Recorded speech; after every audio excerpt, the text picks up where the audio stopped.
Griffin the Griffin by BlackWing. Chapter 19. Duel. Well, now that we know what we gotta do, I hope we're all ready. We're gonna make sure the Hydra killing plan goes off without a hitch, then bail out of here. Etch, Growl, your signal to kidnap Trixie is a massive explosion, most likely followed by cheering. When you get her, remember what the medicine vials look like, and grab a whole bunch of them at the same time. Since you can't read, don't worry about the labels. I'll sort them out once we're in the clear, and then I'll get you two educated. Can't have you running around being ignorant, can I? Gilda, you're with me. We don't need to scout anymore, so I'll need you to stick with me. I'll be getting my armor ready, and you can just pick out something you want while you're at it. All in acceptance of my plan, we headed back to Wethoof in the morning. The dogs, with their typical underground method of transport, Gilda and myself walking through the center of town. I found my way back to Bellows, the blacksmith, and a shiny new set of chainmail and a harness were waiting for me. So was Echo. Apparently, his armor had beat up a bit, and he was getting it looked at. He quickly dressed himself on the repaired garb, but did not leave. I tried not to stare at him. Despite him not being an assassination target anymore, something about him unnerved me. He felt strange and yet familiar at the same time. Ah, Edge. You said you'd be back today. Didn't take you for an early riser. Most mercs come around are a right lazy bunch, Bellows called out. Honestly, who needs sleep nowadays anyway? I'm used to pulling all-nighters. You didn't sleep a wink? What, the excitement of killing some hydras or getting your new armor? He asked. Habit. I've dealt with insomnia before, so it's no big deal. Well, look at me just wasting time when there's things to do. Here, try it on. He passed the chain link armor. The harness was actually part of the suit, fitting perfectly in a chain loop on the armor so the softer cloth straps would be protected. Well, look at that. Fits perfect. If I didn't know any better, I'd say you've been doing this for a while. I jabbed at him verbally. It's all in good fun. So how much do I owe you? 1,000. Take gems?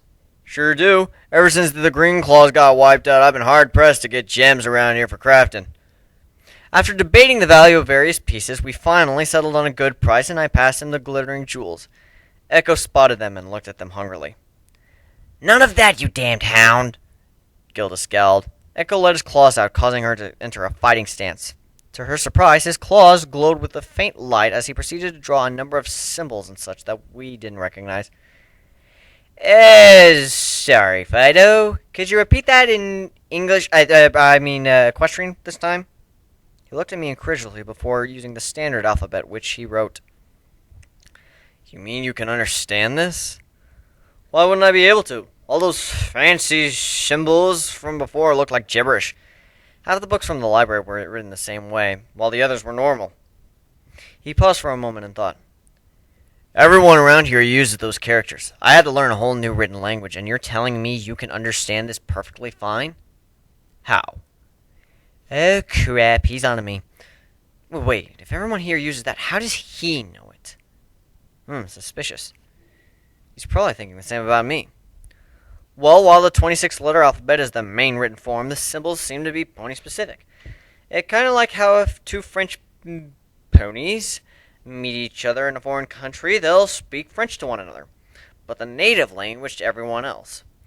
Given that there are only ponies in Wethoof, us three excluded, that makes sense that they'd use their own written language. He looked at me questioningly again while I paused to say ponies instead of people. I think he's on to me. Oh well, at least now I know a new language. A little annoying that I could have used this one the whole time. He didn't look like he bought it, despite the fact that it was true. I know these things. I read them in a book. Well, sucks to be you. Anyway, I was going to have Daring introduce you to me later at the barracks, but it looks like I beat her to the punch. I'll still let her do it, but right now I need to go talk to the mayor. Some important business to be taken care of. Echo scowled at my mention of him.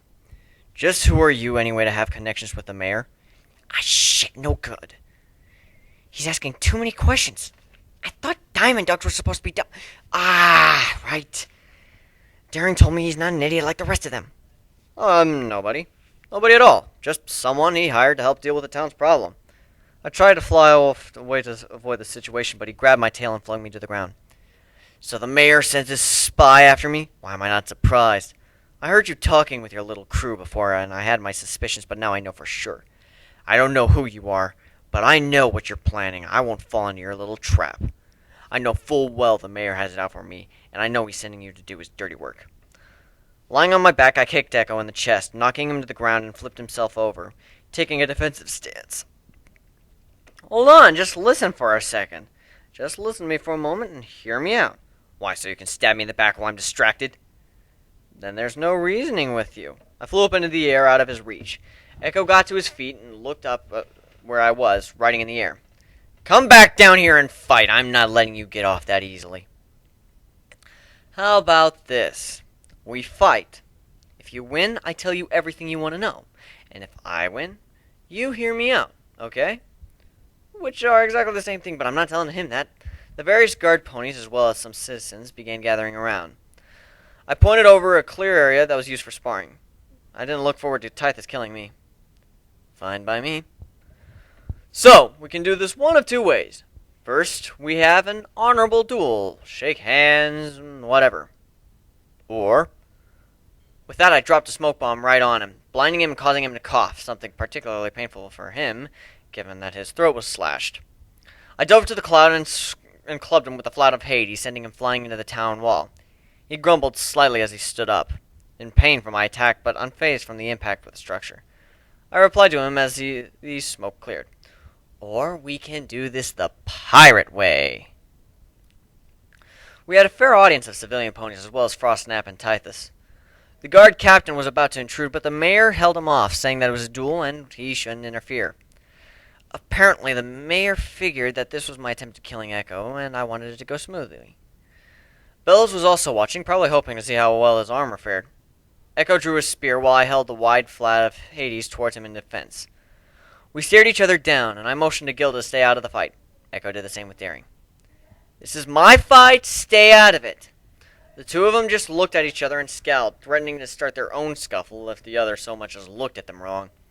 They were also ready to jump into the brawl at the moment the other tried to interfere.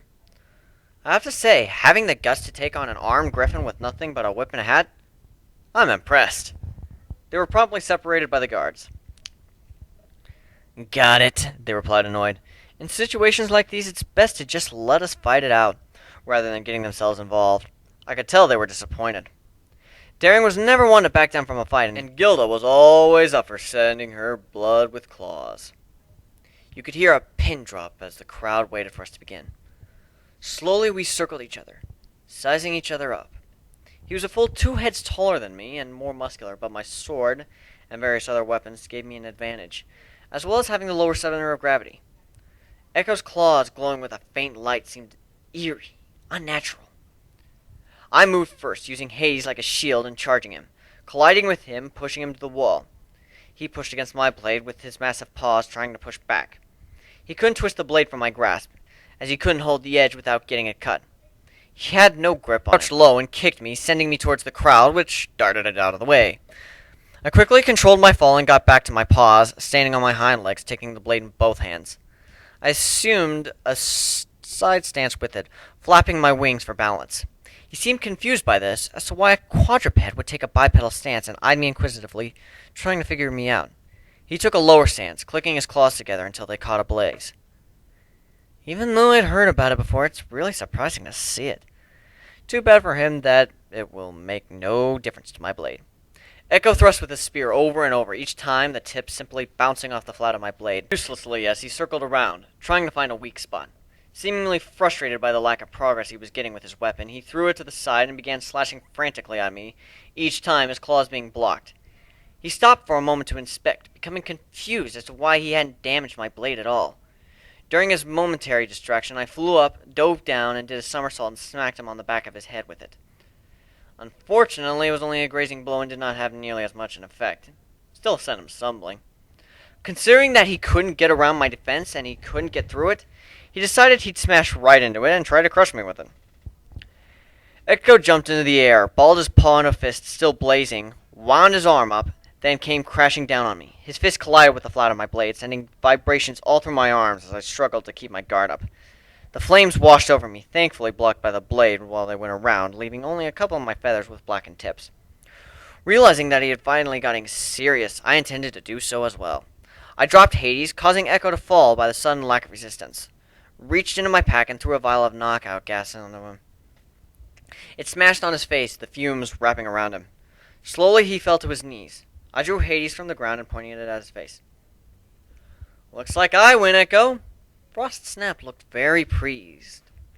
Then shocked. To my surprise, when I tried to move my blade, I found that I could not. Blood was coming from Echo's cheeks.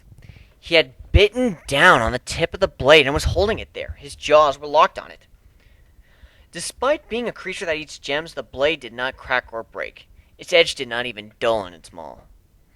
I pulled back on it and punched him, causing a single bloody tooth to fall out of his mouth. He then turned and struck me, his flaming fist catching me on fire. I'm burning! Somebody, water! Help me, I'm on fire! I yelled as I ran around a blaze. Echo did something of a silent laugh while Daring had fallen over in hysterics, as did most of the crowd.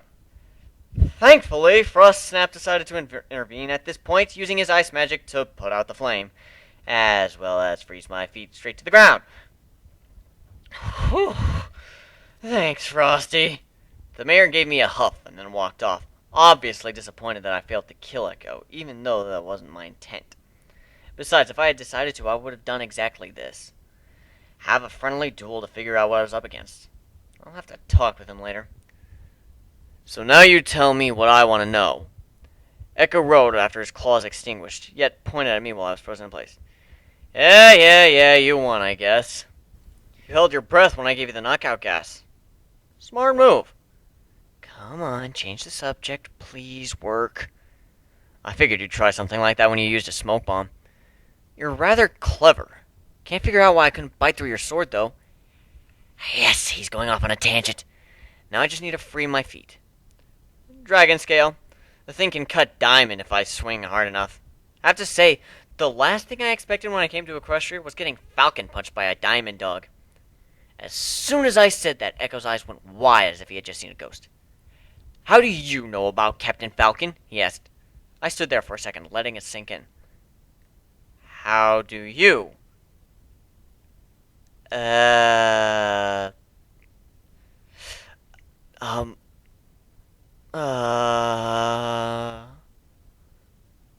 a couple minutes, we both stood there, stumbling with our words, fighting the obvious conclusion. Every time we tried to ask the other something, it just came out wrong. You try asking someone if they're an alien. Loading. Done. Equestrians don't know about memes. He does. Therefore, he's not an equestrian. Well, shit, not positive, but there's only one way to make sure without making myself out to be a total idiot. Tell me, Echo. Bananas. Do you like them? What? I asked. Do you like bananas?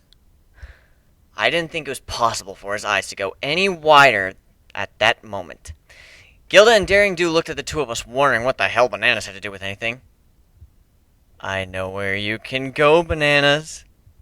Holy shit, I'm right! What the hell? After several more random curses, we both looked to the sky and saw the full moon hanging there. The two of us pointed dramatically toward it. He wrote, I yelled, on the moon! Bitch! What the hell is the matter with you? Gilda punched me in the back of the head while the entire rest of the crowd looked at us awkwardly. Ow! Okay, I'll explain later once we're in private. I need to talk with Echo first. Alone, I whispered to my companion. Alright, folks, nothing to see here. Show's over. It's time for the grown-ups to talk. Move along. I carefully ushered the crowd away until all that remained was Tithus, Gilda, Echo, myself, and Bellows. Y'all are crazy. I'm out of here, the smith said before wandering back to his forge. Griffin, Echo, would you mind explaining to me what the blue blazes just happened here? Tithus demanded, giving me a dirty look. His name is Edge, Captain, Daring piped up. No, that was a lie. I'm kind of supposed to be undercover. Hi, nice to meet you, Daring Dude. Name is Griffin the Griffin. Don't ask. This is Gilda. Wait, Gilda? As in Gilda? Yep. And Trixie's in the medical tent. Two of us need to talk alone. Would you mind leaving us? Gilda, just don't gush too much with Daring. I know you're her biggest fan. She scowled and flipped me the middle claw before flying off with Tithus and Daring back to the barracks, leaving me and Echo alone. So, human, what's your real name? I asked. Just call me Echo. I'm not a human anymore. That's my old life and it's gone. You? Understandable. My name really is Griffin.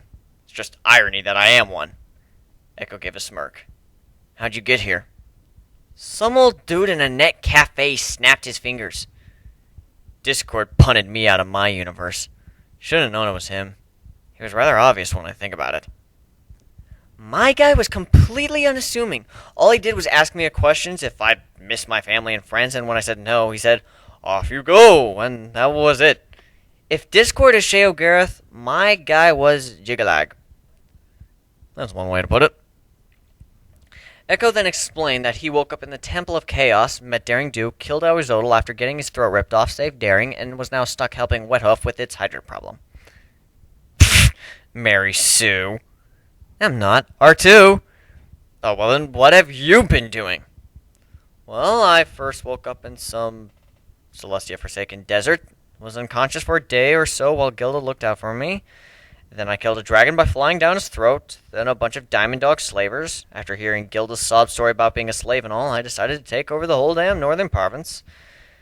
Then I went to Ponyville, ended up making Pinky and Rainbow Dash cry, at which point I found myself lying on the ground looking up at a very angry Echo. Whoa, hold on there, let me explain. Since I got here, the fact that my name is ironic has been a source of unending annoyance. I made Pinkie promise not to laugh at my name. Given that she's the element of laughter, it was kind of a bad idea, so she broke her promise and then started crying. That still doesn't explain Dash. If he had vocal cords, he'd be growling. Well, she thought I was Gilda, came back and made Pinkie cry, so she beat me up. Yeah, I got my ass kicked by Rainbow Dash. Then she molested me.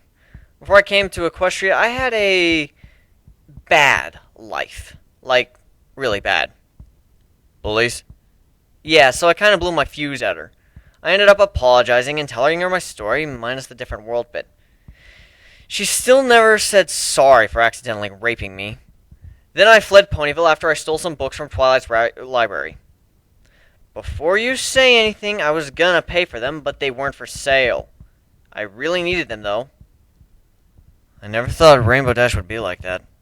I don't know whether to laugh at you or be jealous. Why didn't you just buy the books at a store? Well, I don't know if you've noticed this or not, but ponies are, well, they're racist, okay? Most of the stores I go to, I get kicked out of because without even doing anything. The only way I get the things I need is by dealing with sleazy characters, black market, and con artists. Books are not contraband, so finding a place that is accepting of different cultures, namely Ponyville, was my only option. In that place they weren't for sale, so I had no choice but to steal them. I'll be sure to return them one day, or pay for them when I eventually see her again. Anyway, where was I? After Ponyville? Right, so I went to Stalingrad and got arrested for carrying a weapon. Non-ponies carrying arms is illegal there. Again, racist. That's where I met Trixie. After the whole Ursa thing, she couldn't get a job and took to stealing to live. She got caught up and thrown in jail.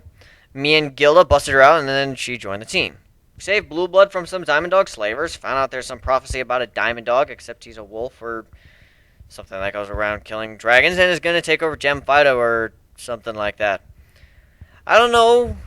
Then Trix caught jungle fever and we brought her here for treatment. That brings me to my business with you. Well, let me guess, in exchange for her life, the mayor is blackmailing you into killing me? That's the gist of it. He figures you're going to get Ginger killed. He let us in knowing we're pirates because Griffins hate Diamond Dogs. He was hoping I'd get rid of you.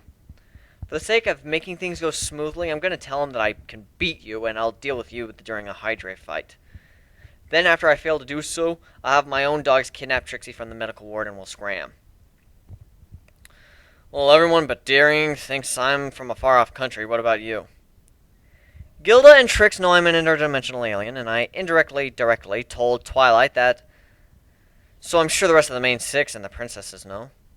Judging from the event timeline, I got here within a day of you arriving, either before or after. Maybe the dimensional barrier was weak or something, and all the gods pulling their strings decided to send their pawns on the same day. At least you know who sent you. As for my team, they know I'm from another world, but they don't know about bronies. I'm not about to tell them that their entire world is fiction and my own.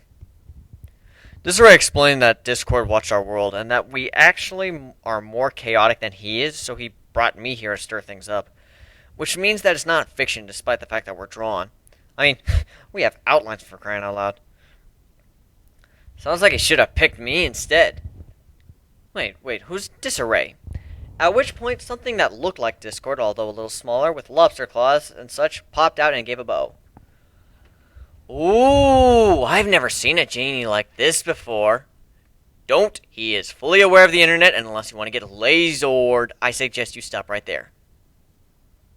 Oh, that's no fun. You shouldn't have warned him. Hello, Griffin. I am Disarray. He gave a bow. Yeah, okay, so a Draconicus with a flowing mane. Glad to know Celestia did that. Thanks for the disturbing mental image. You're welcome, Disarray laughed.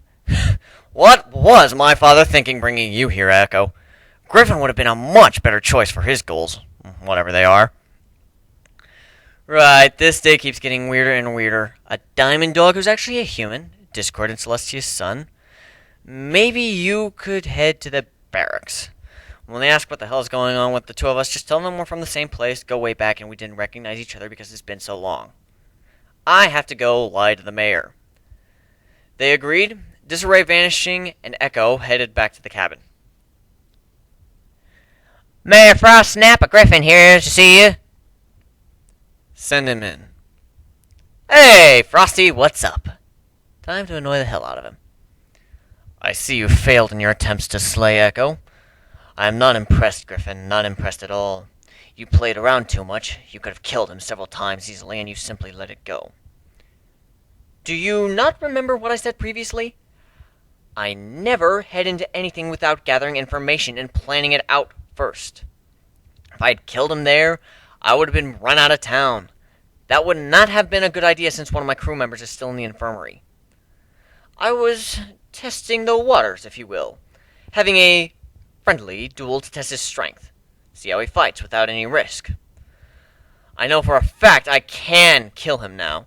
Meaning when we go out together to fight the Hydras, I can cause a little accident quite easily. You really ought to have more faith in me. Given that, thanks for putting out the fire. Feathers burn rather easily. It wouldn't do for me running around without any. You truly are not an average Griffin. Although, wouldn't he now know how you fight as well? Frostsnap asked. Shows what you know. I was playing. It was a bit rough, yeah, but it didn't give away any of my secrets. Other than that, I don't play fair. He knows I have smoke bombs and knockout gas, but he can't get past my sword. If all goes according to plan, and knowing me it will, he'll be dead before he knows I'm attacking him. I'm sorry for ever doubting you, the mayor stated, impressed at my foresight. Never forget it. By the way, Stage 2 is complete. I've earned his trust. It'll make it much easier to deal with him since he'll cooperate with me. I'll be off for now. It's time for dinner. Oh, and one more thing. I'm not at all impressed with the fact that you lied to me.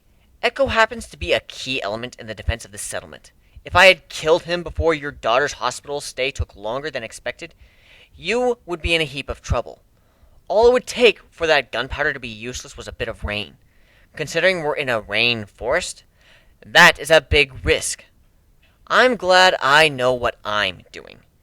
Giving me a job with no info at all, making me waste time trying to figure out something you could have told me right from the start, it gives me less time to prepare for other things, and that pisses me off. So he's from the same place as you, Echo, with all the hairless monkeys? Tithus asked. Yeah, he basically explained the mayor wants me dead and is holding Trixie's life on him. That's the only reason he's here. He was actually surprised to see me. We didn't recognize each other at first, and as for the moon thing, it's an inside joke, you wouldn't get it. Gilda face-palmed, Daring face hoofed. Tithus just listened. So I suppose he won't be causing any trouble then? The commander asked. No, he'll behave himself. Our kind is a bit of understanding if you don't need to worry about him anymore.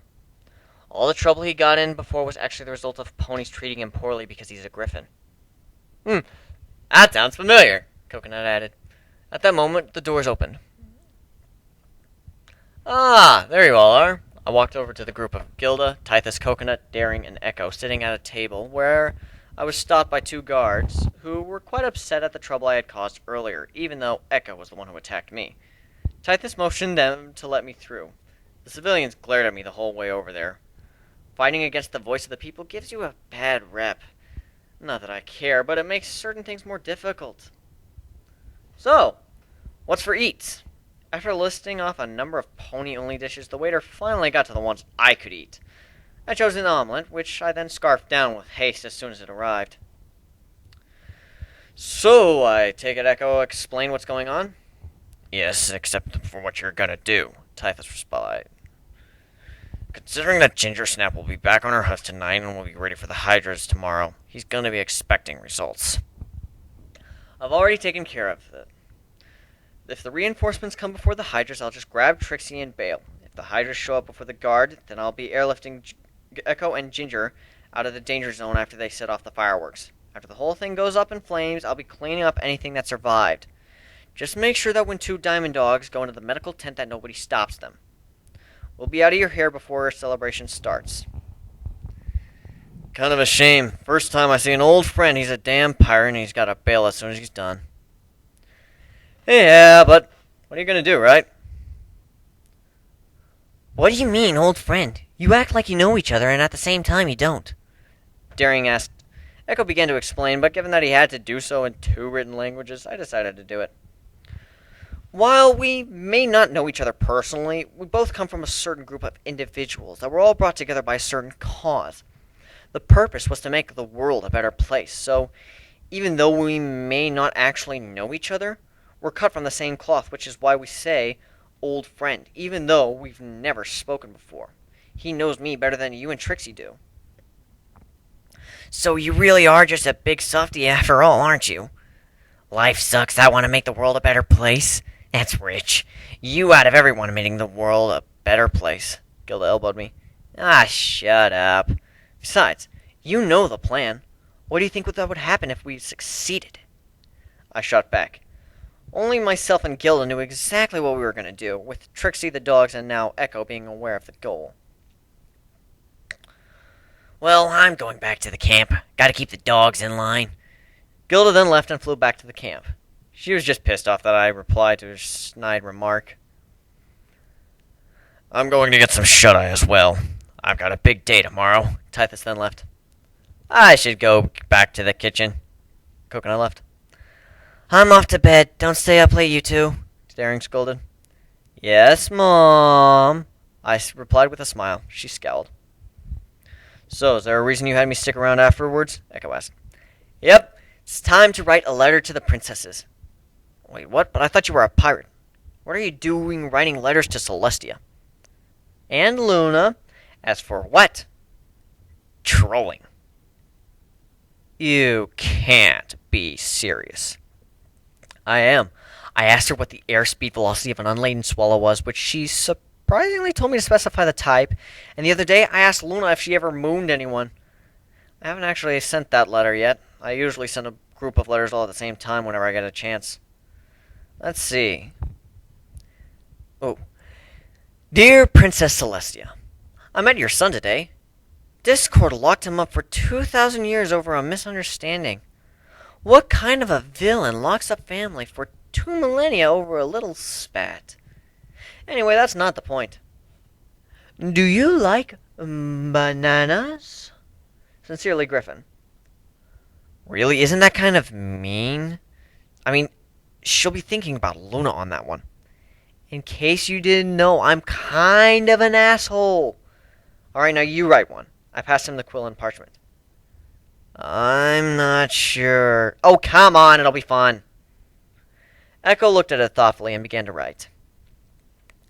Dear Princess Celestia, where I come from, there is a saying about those who find themselves graced with the opportunity to do great things. Speak softly, but carry a big stick.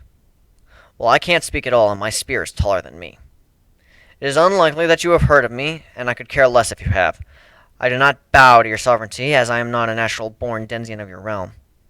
Now that that's out of the way, I'd like to move on to something great. I am exploring your territory, Princess, and I mean the entirety of it, in the name of science and exploration. Should you see fit to assist me, I would not turn it down, and all findings and observations recorded on the expedition will give a small tribute to you. I look forward to encountering you one day, and I hope we may meet as friends, for we have much to discuss indeed. Oh, yes. Before I forget, my feathery compatriot here, one Griffin the Griffin, odd name is it not, has asked me to mess with you. As always, I love a good joke, so I shall oblige. Have a riddle. I have 2 coins. They add up to 30 bits total. One of them is not a nickel. Sincerely, Echo the Diamond Dog. P.S. Luna is best pony! Feathery compatriot? Speak softly and carry a big stick? I slam my head onto the table. I do not have any qualms about the way you write your letters, so why do you care about how I write mine? Fine, point taken. Still, what did you major in, liberal arts? Hey, disarray! At which point the Draconicus Aliquin hybrid appeared at a poof. For my first wish, I wish for all the letters to be sent to Princess Celestia, and for her to burp them out like Spike. See how she likes it. Only if you stop calling me a genie. And what about the magic words? Alright, cross my heart, hope to fly, stick a cupcake in my eye, I won't call you a genie anymore. The joke was getting old anyways. Now can you please send these letters to your mother? I batted my eyelash, to which he gave an annoying huff, clacked his lobster claw, and off they went.